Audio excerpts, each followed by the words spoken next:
Welcome to McPlum, simple solutions served daily. In this video, I will explain how to use Bloom's taxonomy in the classroom. Bloom's taxonomy is a powerful educational framework that classifies learning objectives into 6 distinct cognitive levels.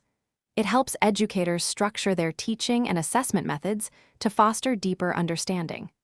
By understanding these levels, you can design more effective lessons that encourage students to move beyond simple memorization and engage in more complex thought processes, ultimately enhancing their learning journey. Let's explore the 6 levels of Bloom's taxonomy. We start with remembering, which is about recalling facts. Next is understanding, where students explain concepts. Applying involves using knowledge in new scenarios. Analyzing means breaking down information. Evaluating requires judging value. And finally, creating is about producing something new. Each level builds upon the previous one, guiding students toward more sophisticated thinking and problem-solving abilities. Integrating Bloom's taxonomy into your lesson plans is key.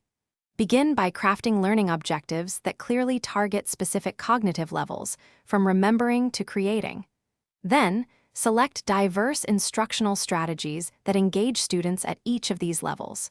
For example, use open-ended questions to promote analysis or design projects for creation. Finally, ensure your assessments accurately measure whether students have achieved those targeted learning outcomes, providing a comprehensive view of their progress. Using Bloom's taxonomy offers numerous benefits. It promotes deeper learning and critical thinking, moving students beyond surface-level knowledge.